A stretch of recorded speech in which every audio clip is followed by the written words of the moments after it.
अक्सर ऐसा होता है।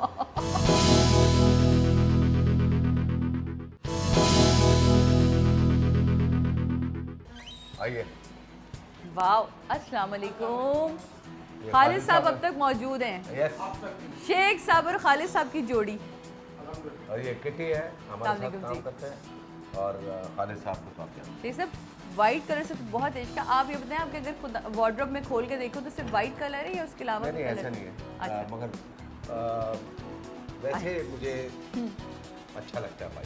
खालिद भाई, आप तो जुड़े हुए हैं ना शेख साहब के साथ। आपने ट्रैवल भी इनके साथ किया, इनके साथ प्रोडक्शंस में भी होते हैं, तो आपको कैसा मिजाज, अब सही सही वाला देना, कहाँ आपको लगता है कि कुछ चेंजेस करनी पड़े तो शेख साहब के मिजाज में कहाँ चेंजेस होनी चाहिए? जिनकी ऐसी कोई बात नहीं है, क्योंकि ये बहुत डाउन टू अर्थ हैं, हर बात को तरीके से बात करते हैं। और अगर कोई इनको दुश्मन भी मिल रहा हो उसे प्यार से मिलते हैं। अस्सलाम वालेकुम, कैसे हैं, ये सारा पूछेंगे। तो बात है कि खुद हर चीज़ को समझते हैं, तो हमें उसमें कोई ऐसी वो नहीं होती परेशानी कि शेख साहब ये मसला है, तो वो हर बात को मैनेज कर लेते हैं। कभी ऐसा होता है कोई शोज वगैरह में जाना और शेख साहब लेट हो रहे हो और प्रमोटर आपके सर पे चीख रहा वो हो, तो "आए शेख।" अक्सर होता है अक्सर ऐसा होता है कि थोड़ा लेट हो जाते हैं, क्योंकि मसरूफियत इतनी होती है कि वहाँ आना जाना, शूटिंग से जाना, घर आना, तैयार होना, तो वो अक्सर हो जाता है। लेकिन उसको मैनेज कर लेते हैं फिर शेख साहब। वो आके इनकी मुस्कुराहट मैनेज कर देती है ना, ये जो बस इनकी पर्सनैलिटी ऐसी, जहाँ पर्सनैलिटी ऐसी है माशाल्लाह से, वो चीज़ें। ठीक है। कोई ऐसा यादगार वाक़या आपको, आप दोनों का कोई किसी भी शो के हवाले से, किसी प्रोडक्शन के हवाले से, जिस पे अब तक हंसी आती हो कि क्या भंड था और उसको कैसे छुपाया था? शेख साहब बताएंगे। नहीं, कोई ऐसा वाक़या, अभी हमने एक फिल्म की शूट की है बैंकॉक में। फिल्म का नाम है सवाल है 700 करोड़ डॉलर का। उसमें भट्ट साहब भी थे और इस्माइल तारा साहब भी थे। तो वो एक दिन ये प्लान बना के भाई हम आज शाम इकट्ठे गुजारेंगे। अच्छा। तो हम तीनों निकल पड़े। ये मैं किसी और जगह ठहरा हुआ था, ये और तारा साहब मेरे होटल में आ गए। वहाँ से प्लान बना कहाँ जाना, मैंने कहा यहाँ जाना है, फिर यहाँ जाना है। तो उन्होंने कहा अच्छा टैक्सी लेते। जैसे ही उतरे बोला टैक्सी लेते। मैंने कहा नहीं, पैदल जाना है। अच्छा। तो अच्छा पैदल चलते चलते चलते चलते बीच में एक जगह आई, एक बार थी, उसमें हम बैठ गए, थोड़ी देर बैठे। फिर बोला अब कहाँ जाना है, मैंने कहा यार एक जगह जाना है मगर पैदल जाना है। तो वो फिर पैदल, अब वो चल रहे माइल्स एंड माइल्स। और उसके बाद कोई आधा पौना घंटा गुजर, यार क्यों नहीं यार तुम यार टैक्सी क्यों नहीं लेते हो? अब मैंने कहा नहीं भाई, बात पैदल चलना बहुत अच्छी बात है, सेहत के लिए अच्छा है। यार ऐसी भी क्या सेहत यार, हम थक गए हैं यार। और एक टिकटिकी लगा दी इस्माइल तारा ने कि टैक्सी एक नहीं, एक पाकिस्तानी फूड खाना है। मैंने कहा यार तुम अभी पाकिस्तान से आए हो, बैंकॉक में तुम फिर पाकिस्तानी खाना। कहने लगा एक रेस्टोरेंट है, उसका नाम है नाना और जगह का नाम है शहरजाद। तो मैंने इसका कहा, मैंने कहा यार ऐसी तो कोई जगह नहीं है यहाँ पे। और पहली बात तुमको किसने बताया? फलां ने बताया। उसको दुबई इन्होंने फ़ोन किया, उन्होंने कहा कि यार ये कौन सा, उसने कहा ऐसे ऐसे। तो इन्होंने गलत एक्चुअली सुन लिया। मैंने कहा बात ये है, नाना जगह का नाम है, एरिया है वहाँ पे। और शहरजाद जो है होटल का नाम। कह रहा नहीं हो ही नहीं सकता। मैंने कहा अच्छा चलो। अब फिर उनको फिर पैदल लिया। अब ये आगे आगे, मैं आ रही हूँ पीछे, ऐसे आहिस्ता आहिस्ता चलते चलते चलते चलते रात के 2:30 बजे की बात कर रहा हूँ।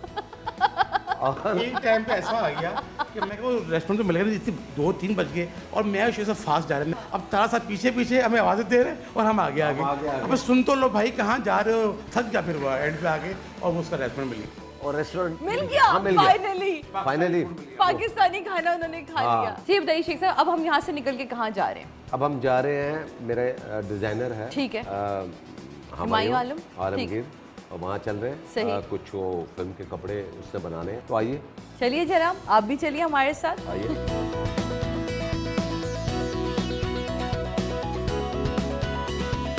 नाज़रीन, कुछ 3 दफ़ा हमारी चाय आई है अभी, है ना? और आप लोगों की मोहब्बत के चक्कर में वो 3 दफ़ा चाय ठंडी हो गई। अभी हम जा रहे हैं हुमायूं आलमगीर के शॉप पे, वहाँ से पठान की चाय मंगवाई और वो पीनी है।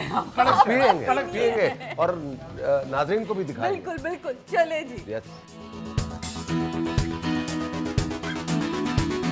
नाज़रीन, हम बैठ चुके हैं गाड़ी में और जा रहे हैं हुमायूं आलमगीर के पास ड्रेसेस के बारे में देखने के लिए और जानने के लिए कि अगली फिल्म में शेख साहब का किस तरह का रोल, किस तरह के कपड़ों में हम इन्हें देखेंगे, किस तरह की वार्डरोब होगी इनकी। शेख साहब, ओम शांति ओम का कोई यादगार वाकया? इतने सारे, वहाँ तो सारे एक गाने में सब जमा हुए थे, मज़ा आया होगा खूब। ये बताएं कितने दिन में शूट हुआ था वो गाना? 14 दिन। 14 दिन? 14 डेज वो सेट पे थे हम, और 32 एक्टर्स, और सुबह 10 बजे से रात 10 बजे तक की शिफ्ट होती थी। और 14 दिन, क्योंकि एक दिन में 2-3 एक्टरों को वो लाइनअप किया होता था उन्होंने, और इतने एक्टरों को लाइनअप करना भी ये शाहरुख का और फराह खान का कमाल था। और मेरी ये वो हिंदुस्तान की हिस्ट्री का ऐसा गाना है जिसमें इतनी बड़ी कास्ट और मुझे खुशी इस बात की है कि वो जो उनकी हिस्ट्री है बॉलीवुड की, उस हिस्ट्री में मेरा नाम भी है कि एक पाकिस्तानी था और बड़ा कमाल का। अच्छा, अब तक का आपको क्या लगता है जो सबसे टफ डे रहा हो? यही शूटिंग ये था, यही 14 डेज, क्योंकि आपको कंटिन्यूटी तो वो मैं और शाहरुख बड़ा मजाक करते थे। 10वें दिन तो हमने, जब हम सुबह आते थे और वो कपड़े चेंज करके हम सेट पे पहुंचते, यार फिर वही कपड़े, हम ऐसा करेंगे, ये जब शूटिंग खत्म हो जाएगी ना तो हम ये कपड़े जला देंगे। आपने इतना सारा काम किया माशाल्लाह से इंडिया में, और अभी आप कर रहे हैं, कौन सा वहाँ का ऐसा आर्टिस्ट है जिसको आपको लगता है कि मैं मुझे इसके साथ भी काम करना था, जो रह गया? अरे अमिताभ बच्चन के साथ मैंने अभी नहीं किया, और मेरी ख्वाहिश है कि कभी कोई ऐसा रोल मिले जिसमें आमने सामने मैं और अमित जी हो, और मजा आएगा फिर काम का। यकीनन। ये मेरी एक ख्वाहिश है। अच्छा, कोई लाइफ का कोई ऐसा मोमेंट जिसका बड़ा रिग्रेट करते हो, कोई रिग्रेशन है लाइफ में कि ये ऐसा, काश उस वक्त ये फैसला ना हुआ था तो आज ये होता? मेरी वालदा हमेशा मेरे काम को सराहती थी। बिल्कुल। और उन्होंने हमेशा मेरे वालिद साहब से हट के, उनसे डांट खा के वो मुझे सपोर्ट करती थी, और वो कहती थी कि मेरा बेटा हीरो बन जाए, मेरा बेटा हीरो बन जाए। बात ये है कि अब मैं कभी सोचता हूँ और देखता हूँ कि अल्लाह ताला ने सब कुछ दे दिया है, मेरी वालदा अब मेरे साथ नहीं है।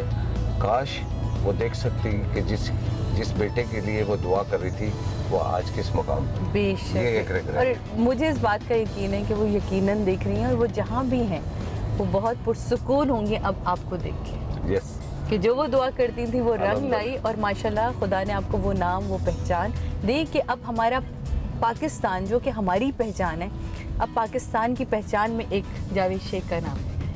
अभी जो पिछले दिनों आपने देखा होगा कि शिवसेना ने काफ़ी उधम मचाया, फिर हमारे वज़ीर आज़म ने अभी लोगों के साथ जो है हिंदू बिरादरी के साथ उन्होंने दिवाली मनाई और कहा है कि भाई मुझे होली पे भी ज़रूर इनवाइट करें। तो थैंक यू नवाज शरीफ साहब कि आपने इतना टाइम निकाला, और मेरा ख्याल है कि ये बहुत अच्छा कदम है कि आप, क्योंकि वो सब पाकिस्तानी है।